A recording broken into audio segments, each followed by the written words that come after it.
Hi friends, the truth academy की online classes में आप सभी का स्वागत है। आज हम लोग नंबर सिस्टम का ही एक टॉपिक है, डिविजिबिलिटी रूल, विभाज्यता के नियम। आज हम लोग इसी टॉपिक पर चर्चा करेंगे। आइए देखते हैं डिविजिबिलिटी रूल क्या है। देखना, इसमें कई सारे नंबर्स होते हैं, जैसे कि आपका दो की डिविजिबिलिटी, कोई भी नंबर हमारा दो से डिविजिबल है या नहीं है, चार से डिविजिबल है या नहीं है, पाँच से, छः से, इसी तरह आगे भी ऐसे नंबर्स की हमें डिविजिबिलिटी चेक करने के लिए कई बार इससे रिलेटेड क्वेश्चंस पूछे जाते हैं और काफ़ी अच्छे क्वेश्चन भी पूछे जाते हैं। तो आइए पहले हम लोग सब सारी चीज़ों को समझेंगे, फिर हम लोग कुछ क्वेश्चंस की प्रैक्टिस करेंगे ताकि ये सारे कंसेप्ट हमारे क्लियर हो सके। आइए देखते हैं। जैसे कि अगर हम बात करें कि पहले एक डिविजिबिलिटी रूल की, तो पहले हम लोग देख लेते हैं कि रूल ऑफ टू, यानी कि अगर कोई भी संख्या हमारी टू से कब डिविजिबल होगी, कोई भी संख्या अगर डिविजिबल है टू से तो वो कब डिविजिबल होगी। तो रूल ऑफ टू की अगर हम बात करें कि divisible by two, divisibility by two, दो की विभाज्यता के नियम। तो दो की विभाज्यता का नियम क्या कहता है कि अगर कोई भी नंबर लिखा हुआ है, जैसे कि ये मैंने मान लिया कि कोई भी ये तीन अंकों का नंबर लिखा हुआ है, वो चार अंकों का भी हो सकता है, पांच अंकों, कुछ भी हो सकता है, ठीक है। तो अगर कोई हमारा ये नंबर लिखा हुआ, तो ये इसके क्या है, अंक है, ये संख्या है। तो उसका जो इकाई का अंक है, इसकी अगर मैं बात करूं, किसकी बात कर रहा हूं मैं, यूनिट डिजिट की बात कर रहा हूं। इकाई का अंक, अगर इकाई का अंक जो है हमारा क्या है, इवन है, इकाई का अंक हमारा कैसा है, इवन है, ये जो यूनिट डिजिट होना चाहिए वो हमारा कैसा होना चाहिए, इवन होना चाहिए। अगर ये इकाई का अंक इवन है तो वो संख्या हमारी दो से डिविजिबल होगी, यानी उसमें दो से भाग चला जाए। इवन का मतलब क्या, सम जानते हैं आप लोग। फॉर एग्जाम्पल, अगर मैं कोई एग्जाम्पल लेकर के आपसे बात करूं, तो जैसे कि मैंने कहा 252, क्या ये संख्या हमारी दो से डिविजिबल है, दो से क्या इसमें भाग चला जाएगा, हाँ चला जाएगा। क्यों? क्योंकि आप क्या देखेंगे, इसका इकाई का अंक अगर सम है तो वो संख्या दो से डिविजिबल होगी। फॉर एग्जाम्पल एक और, जैसे कि मैंने ले लिया 253262। अगर मैं इतना भी बड़ा कोई नंबर ले लूँ तो आपको चेक करने की जरूरत नहीं, आपको बस इतना देखना है कि इकाई का अंक किसका क्या है। इकाई का अंक अगर सम है तो संख्या हमारी दो से डिविजिबल होगी। आइए देखते हैं रूल ऑफ टू कि अगर कोई भी संख्या हमारी थ्री से कब डिविजिबल होगी। तो एक ना, थ्री की डिविजिबिलिटी से रिलेटेड क्वेश्चन कई बार पूछे जाते हैं, तो यहाँ पर ध्यान देना। आपको क्या करना होता है कि कोई भी, जैसे कि संख्या लिखी हुई है, ये कोई एक संख्या है, उनके अंक लिखे हुए हैं। तो अगर इस संख्या के ये जो अंक लिखे हुए हैं, इनके अंकों का जो योग है वो क्या होना चाहिए, थ्री से डिविजिबल होना चाहिए। अगर मैं लिख करके आपसे बताऊं कि सम ऑफ डिजिट, अंकों का जो योग है, किसी भी संख्या के अंकों का जो योग है वो डिविजिबल होना चाहिए, किससे, थ्री से डिविजिबल होना चाहिए। फॉर एग्जाम्पल अगर मैं आपसे बात करूं तो ध्यान देना प्लीज। जैसे कि मैंने कोई एक नंबर लिया 25, और आगे मैंने ले लिया जैसे कि 5। तो अब आपको अगर इस नंबर को देख करके आपको ये पहचानना है कि ये थ्री से डिविजिबल है या नहीं, तो आपको क्या करना होगा, अपने रोल से जाएंगे, सम ऑफ डिजिट यानी अंकों का योग किससे डिविजिबल होना चाहिए, तीन से। हमने अंकों का योग किया 5 2 7, 7 5 कितना, 12। और हमने देखा क्या कि 12 जो है हमारा, ये थ्री से कंप्लीटली डिविजिबल है। अगर हमारा इनके सम ऑफ डिजिट यानी कि अंकों का योग अगर थ्री से डिविजिबल है तो वो संख्या भी हमारी थ्री से डिविजिबल होगी। आइए नेक्स्ट देखते हैं रूल ऑफ फोर, कि कोई भी संख्या हमारी चार से डिविजिबल कब होगी। तो चार से डिविजिबिलिटी के लिए आपको क्या देखना होता है कि कोई भी संख्या जैसे किस तरह की है, कितने भी अंक हो सकते हैं, तीन अंकों की संख्या हो सकती है, चार अंकों की संख्या हो सकती है, कुछ भी हो सकता है, ठीक है। तो आपको इसके लिए क्या याद रखना है, रूल ऑफ फोर के लिए लास्ट के टू डिजिट देखने हैं आपको, लास्ट टू डिजिट आपको देखने हैं, लास्ट टू डिजिट, अंतिम के दो अंक आपको देखने। कोई भी संख्या अगर लिखी है तो उसके हमें अंतिम के क्या, दो अंक देखने। अंतिम के दो अंक अगर हमारे चार से डिविजिबल हैं, अगर अंतिम के दो अंकों में चार से भाग चला जाता है तो वो संख्या हमारी चार से डिविजिबल होगी।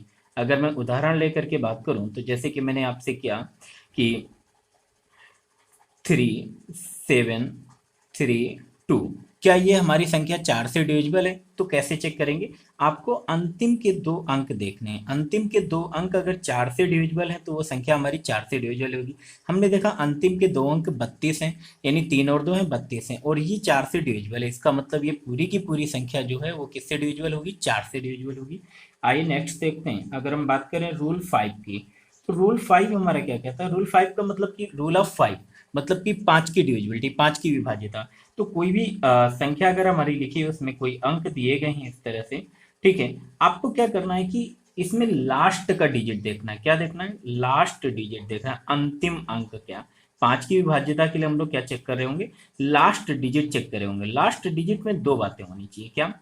अगर दो बातें नहीं होनी चाहिए, मतलब दो में से कोई भी एक होना चाहिए कि अगर लास्ट डिजिट जो है, लास्ट डिजिट, ये जो लास्ट अंक है किसी भी संख्या का, ये अगर जीरो है या तो फिर क्या है? 5 है। क्या बेटा? ये जीरो है या तो फिर क्या है? 5 है। तो वो हमारी संख्या क्या होगी? 5 से डिविजिबल, 5 से उसमें भाग पूरा पूरा चला जाएगा। फॉर एग्जाम्पल अगर मैं बात करूं, जैसे कि मैंने एक ले लिया 2 3 4 0, क्या ये संख्या 5 से डिविजिबल होगी? हाँ बिल्कुल होगी, क्योंकि इसका इकाई का अंक क्या है? 0 है। इसी तरह एक संख्या मैंने और लिया 2 4 5 5, तो क्या ये 5 से डिविजिबल है? हाँ होगी। क्यों? क्योंकि इसका अंतिम अंक जो है, इकाई का अंक जो है, वो किससे? 5 से डिविजिबल है। आई होप बात क्लियर हुई आपको। नेक्स्ट देखेंगे हम लोग रूल ऑफ क्या? 6, 6 से विभाज्यता का नियम क्या है। तो कोई भी अगर संख्या आपकी लिखी हुई है कुछ इस प्रकार से, तो आपको यहाँ पर क्या ध्यान देना है, प्लीज अच्छे से समझेंगे। आपने जैसे अब देखना, थोड़ा सा कंपेयर करेंगे हम लोग। कैसे कंपेयर करेंगे? हमने अभी पढ़ा रूल ऑफ 2, 2 की विभाज्यता पढ़ा, और हमने पढ़ा रूल ऑफ 3, 3 की विभाज्यता पढ़ा। अच्छा बताइएगा, कोई भी संख्या अगर हमारी डिविजिबल है 6 से, इसका मतलब क्या है? जैसे कि कोई भी संख्या अगर 2 से डिविजिबल है, तो एक छोटा सा उदाहरण लेकर के मैं आपको यहाँ पर समझाऊं। थोड़ी सी बात है, बस एक छोटी सी बात है, तो उस बात को समझिएगा कि मैं चाह रहा हूँ कि रटाऊं ना, आपको कंसेप्ट सिखा दूं। कि फॉर एग्जांपल अगर मैंने जैसे बात किया कि 12, एक उदाहरण मैंने ले लिया। मैं 6 की डिविजिबिलिटी नहीं बता रहा, यहाँ पर एक उदाहरण लेकर कुछ बातें समझाना चाह रहा हूँ। जैसे कि मैंने एक संख्या ले ली 12, 12 किससे डिविजिबल होगी? तो 12 देखना, अब हम अगर इसके गुणनखंड लिखें, इसको गुणनखंड के रूप में लिखें, तो क्या लिख सकते हैं गुणनखंड के रूप में? इसको हम लिख सकते हैं क्या, आप लिखने को ये भी लिख सकते हैं क्या, 2 मल्टीप्लाई बाई क्या लिख सकते हैं? 6।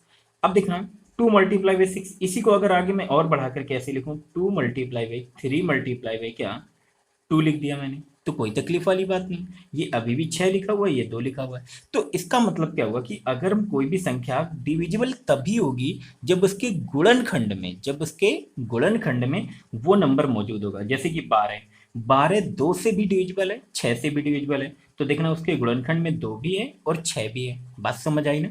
इसी तरह क्या ये 3 से डिविजिबल, हमने इसको और फैक्टराइज कर लिया, तो क्या हुआ, 2 मल्टीप्लाई बाई 3 मल्टीप्लाई बाई 2।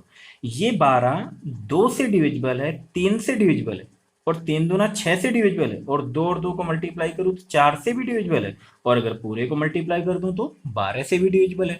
इसका मतलब है कि कोई भी संख्या अगर वो डिविजिबल है, इसका मतलब कि उसके गुणनखंडों में वो नंबर मौजूद होना चाहिए जिससे कि वो क्या है, डिविजिबल है। तो 6 की डिविजिबिलिटी के लिए अगर मैं बात करूं, तो 6 को अगर मैं लिखना चाहूं तो क्या ये लिख सकता हूं, 2 मल्टीप्लाई बाई 3। आप बताइएगा कि अगर कोई भी संख्या 6 से डिविजिबल है, इसका मतलब क्या होगा कि वो संख्या 2 से भी डिविजिबल होना चाहिए, 3 से भी डिविजिबल होना चाहिए, तभी इनको मल्टीप्लाई करके वो क्या होगी, 6 से डिविजिबल होगी। इसका मतलब जब भी हमें 6 की डिविजिबिलिटी चेक करनी होगी, तो हम किसकी किसकी डिविजिबिलिटी चेक करेंगे, 2 की चेक करेंगे और 3 की चेक करेंगे। और 2 और 3 की डिविजिबिलिटी क्या होती है, मैंने आपको ऑलरेडी बता दिया। बात समझ आई ना? तो आई होप बात समझ गया होंगी 6 की डिविजिबिलिटी कैसे चेक करेंगे। तो जैसे कि अगर मैंने बात की आपसे कि कोई भी संख्या है, जैसे कि मैंने एक संख्या ले लिया 2 5, और इसको मैंने ले लिया इस तरह से 2 5 1, और क्या 4 ले लिया। तो इस क्वेश्चन को अगर हम देखें तो देखना, ये क्या है, ये चेक करेंगे कि 6 से डिविजिबल है कि नहीं।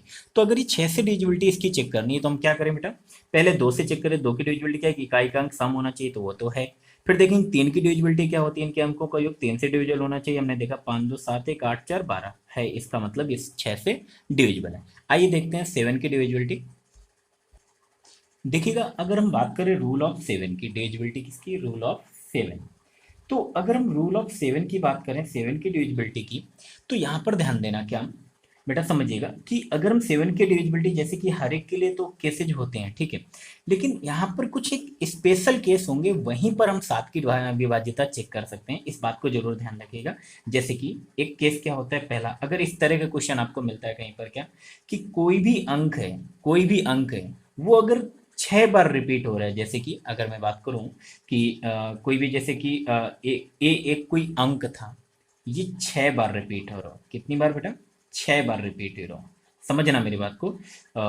6 बार अगर ये अंक इस तरह से लिखा है, जैसे कि मैंने मान लिया कि ए की जगह क्या होता, 3 होता, तो 3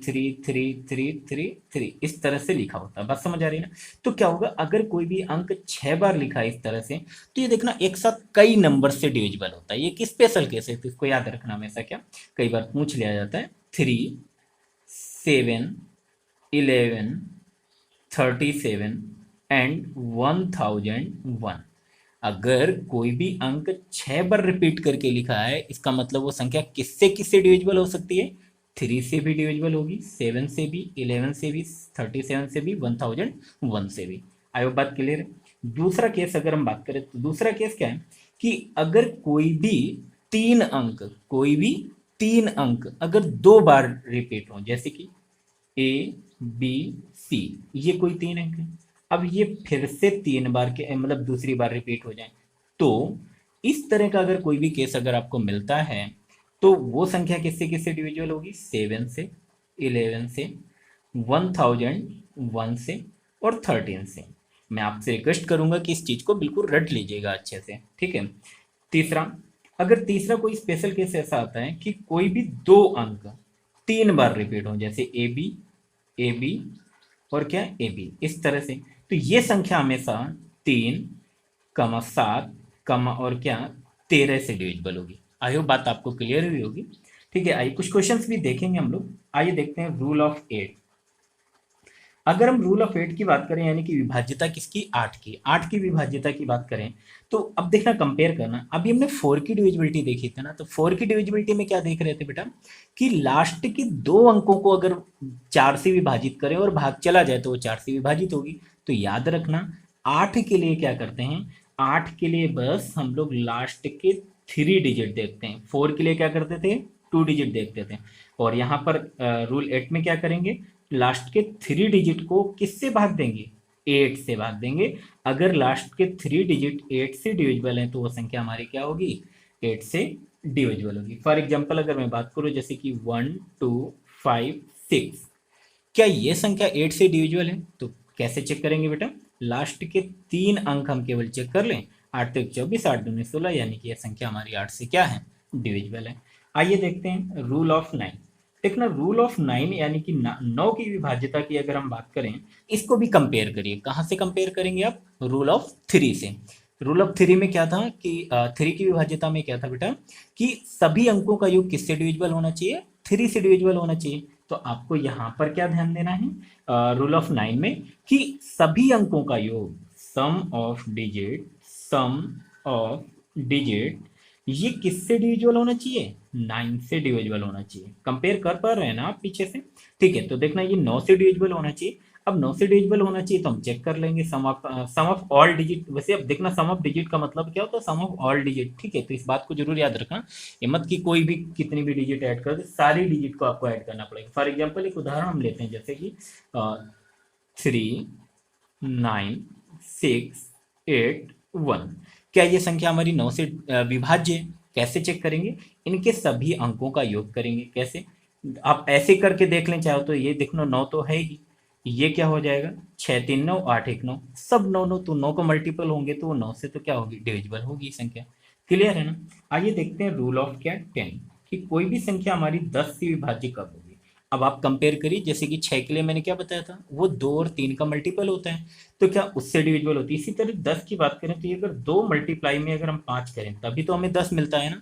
यानी कि कोई भी संख्या जो कि 2 से भी डिविजिबल होगी और 5 से भी डिविजिबल होगी, तभी वो 10 से डिविजिबल होगी। और नहीं तो सिंपल सी बात बेटा, एक बात और याद रखना, नंबर ऑफ जीरोज में मैं आपको बताऊंगा कि कभी भी जो 2 और 5 मिलते हैं तो क्या बनाते हैं? एक जीरो बनाते हैं।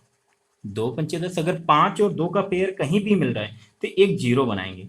तो जैसे कि कोई भी संख्या हो, अगर उसका इकाई का अंक अगर जीरो है, कोई भी संख्या है, अगर उसका इकाई का अंक, यूनिट डिजिट की अगर हम बात करें, उसका यूनिट डिजिट क्या है बेटा? जीरो है, तो वो संख्या हमेशा किससे डिविजिबल होगी? 10 से डिविजिबल होगी। आई होप बात आपको क्लियर हुई होगी। आइए हम लोग कुछ बातें और देखते हैं। रूल ऑफ 11 को थोड़ा सा समझ लेते हैं। काफ़ी क्वेश्चन इससे भी पूछे जाते हैं रूल ऑफ 11 से। अच्छे से समझेंगे इसको, कि 11 से विभाज्यता अगर हमें चेक करना है तो हम लोग क्या करते हैं। आइए देखेंगे रूल ऑफ 11। रूल ऑफ 11 के लिए आपको क्या करना होता है, जैसे कि कोई भी अंक लिखे हमारे, ये हमारे कोई भी क्या अंक लिखे हुए हैं बेटा, समझना मेरी बात को अच्छे से, इसको थोड़ा सा देखना। ये अगर ये अंक लिखे हुए हैं तो इनकी अगर मैं बात करूं यहाँ पर, तो होगा क्या कि तरीका क्या है, पहले तो ये समझे कि अगर हम बात करें, थोड़ा सा ऐसे समझ लेना, जैसे कि एक चीज आपने पढ़ा होगा, प्लेस वैल्यू पढ़ा होगा, स्थानीय मान, ठीक है। तो अब देखना यहाँ पर सम डिजिट और सम प्लेस डिजिट दोनों बातों में अंतर है। मैं फिर से रिपीट कर रहा हूँ क्या, जैसे कि अगर आपको ये गिनना है कि ये कौन सा अंक है, तो आप कहेंगे बेटा ये पहला अंक है, ये कौन सा अंक है, ये दूसरा अंक है, ये कौन सा है, तीसरा, ये चौथा, ये पांचवा। अब जरूरी नहीं है बेटा कि यहाँ पर एक हो, यहाँ पर दो हो, यहाँ पर कोई भी अंक हो सकते हैं, लेकिन अगर मैं क्रम की बात करूं तो यहाँ ये पहला अंक होगा, ये दूसरा होगा, तीसरा, चौथा, पांचवा।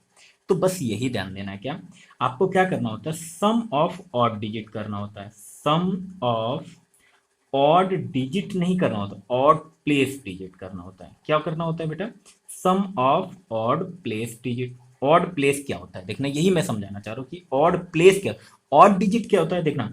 जैसे कि मैंने एक नंबर ही ले लेता हूँ मैं, जैसे कि लिखे ले रहा हूँ फॉर एग्जाम्पल के तौर पे, मैं यहाँ पर एक नंबर लिखे ले रहा हूँ कि 2 8 3 7 और ले लें 1 और 2, हाँ देख लें। तो अब देखना ये 3 अगर मैं बात करूं, तो यहाँ पर जैसे कि 3 की बात कर लो या 7 की बात कर लो, तो 7 ऑड डिजिट है, विषम संख्या है, लेकिन पहला, दूसरा, तीसरा, चौथा नंबर है ये।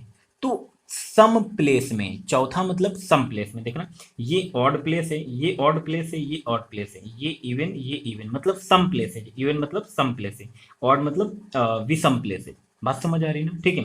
तो आपको यहाँ पर प्लेस लेना, ये नहीं कि ऐसा नहीं करना कि बेटा मैंने बोला क्या, सम ऑफ ऑड प्लेस डिजिट, मैंने बोला तो ऑड, ये 7 को ऐड कर लें, 3 को ऐड कर लें, 1 को ऐड कर लें, ऐसा नहीं।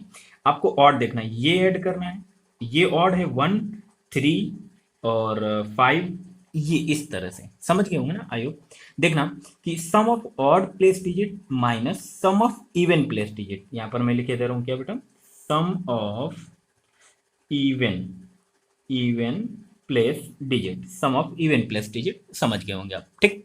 अब देखना चेक कर लेते हैं क्या होना चाहिए, sum of odd place digit minus sum of even place digit is equal to क्या होना चाहिए, 0।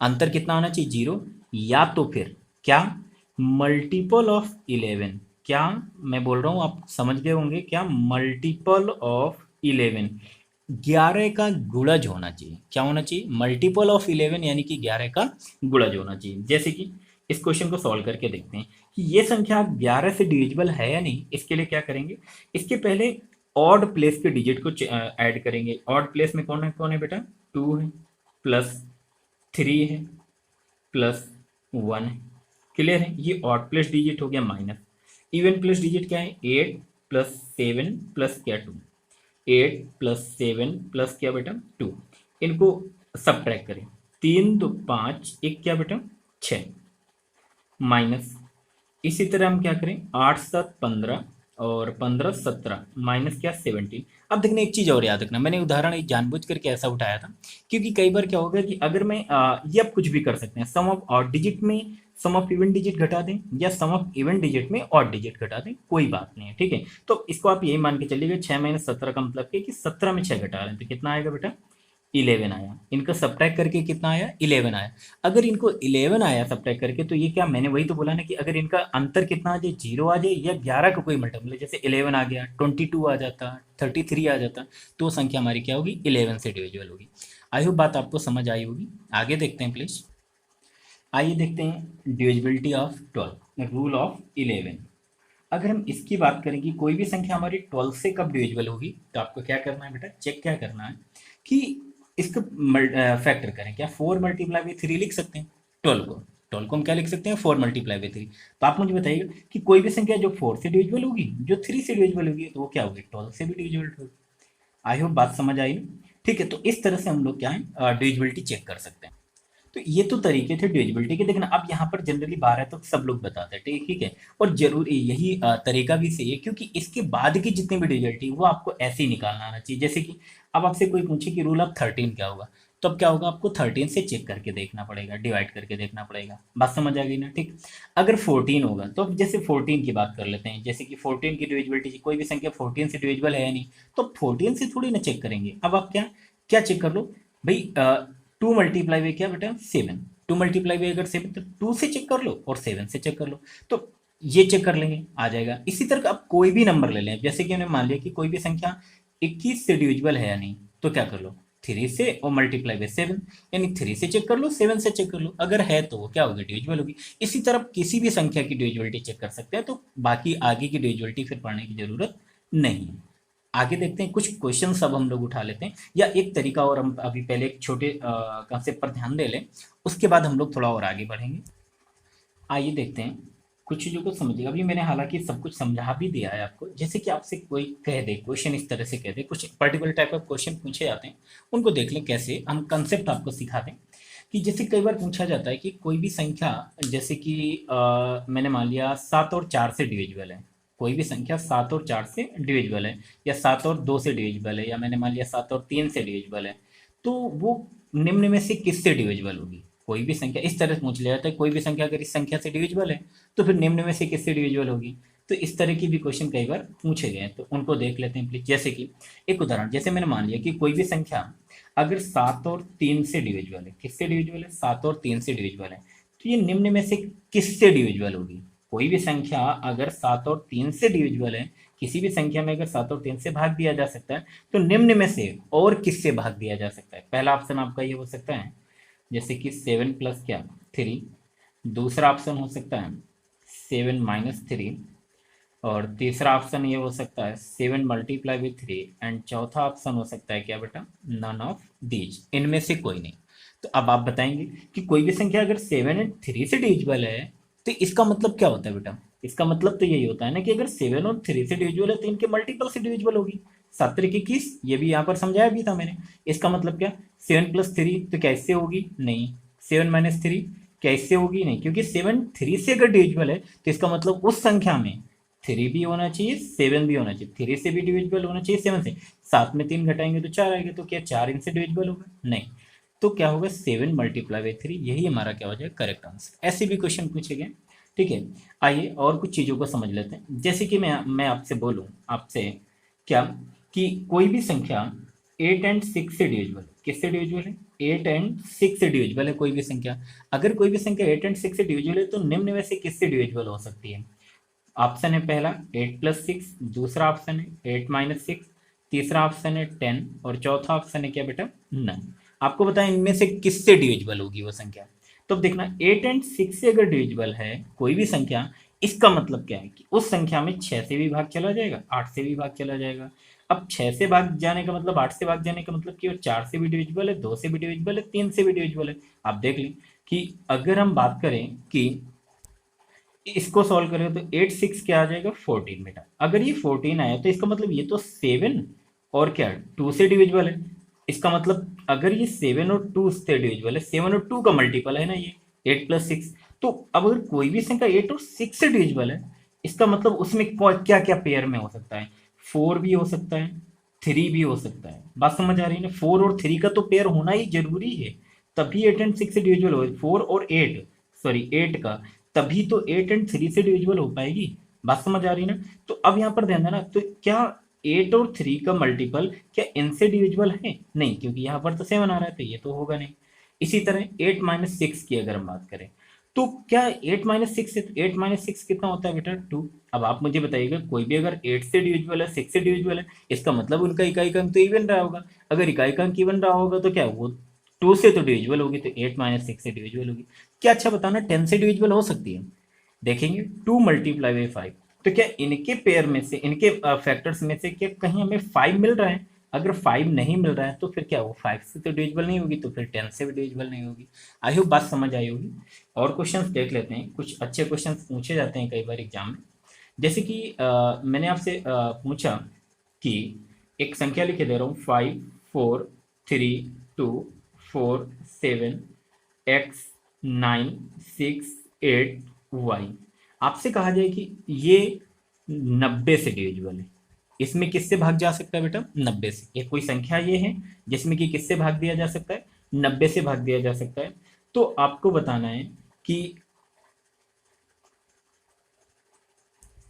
अगर ऐसा है तो आपको बताना है कि मैं कोई भी ऐसे ले रहा हूँ, 3x + 4y बराबर क्या होगा।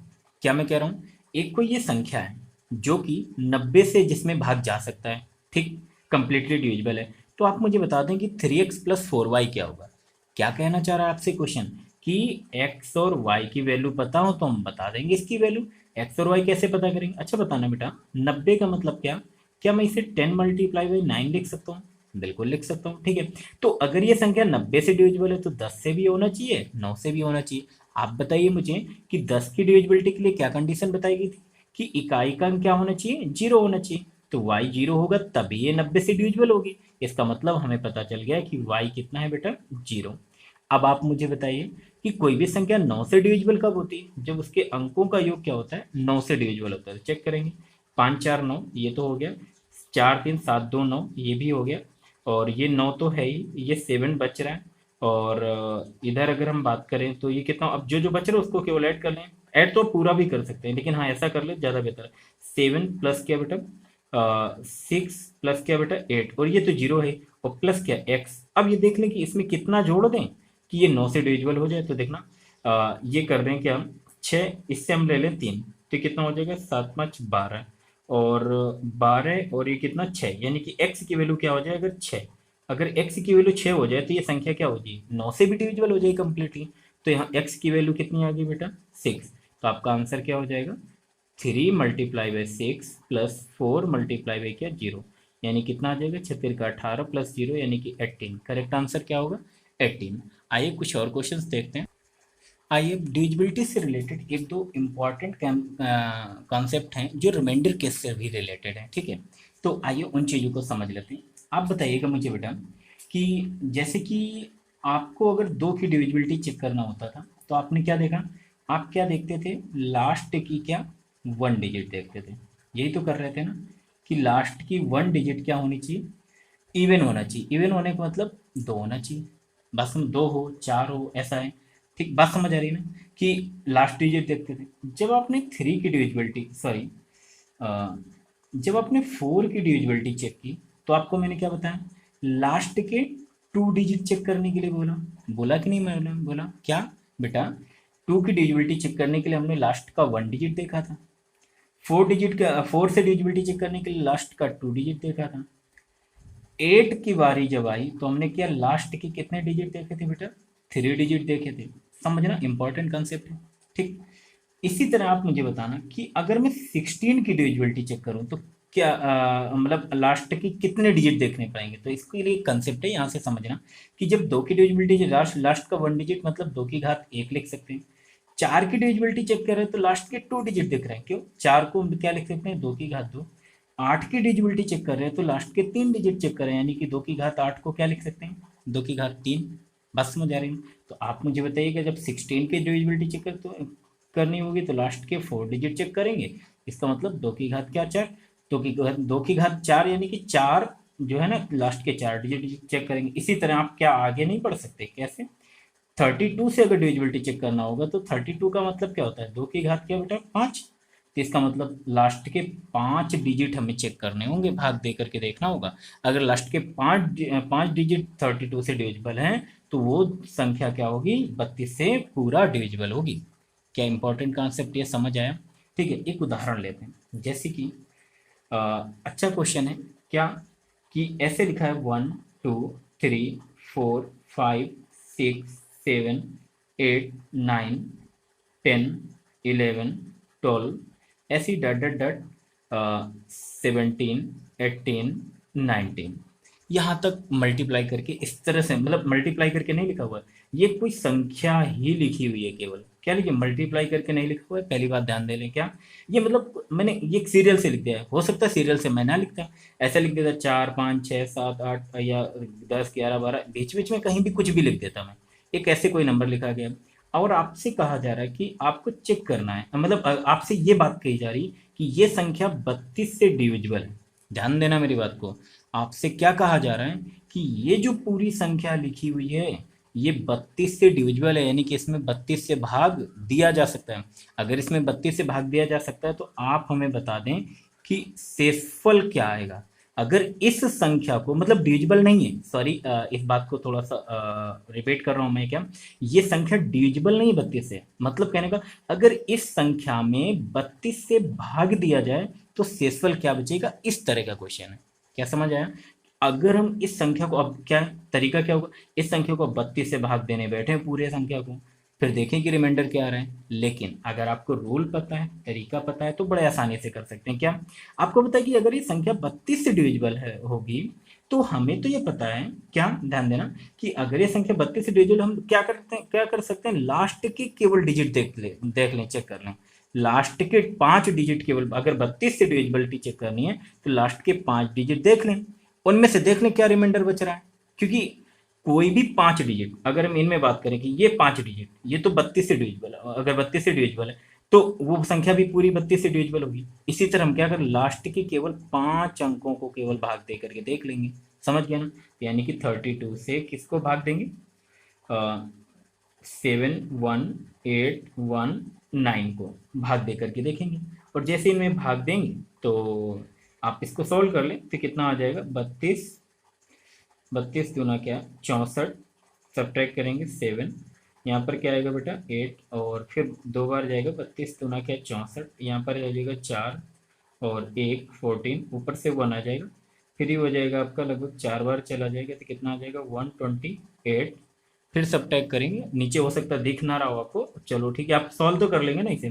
तो 128 फिर सब्ट्रैक्ट करेंगे 13, फिर ऊपर से क्या आ जाएगा 9, फिर 32 से डिवाइड करेंगे तो कितना 4 टाइम्स, तो ये कितना हो जाएगा 128, तो यहाँ पर कितना है 11, यानी कि रिमाइंडर कितना बचेगा 11। यही आपका आंसर हो जाएगा, शेषफल कितना बचेगा 11। अब अगर ये अगर 32 की डिविजिबिलिटी वाला कंसेप्ट हमें ना पता होता तो फिर आसान नहीं था निकालना।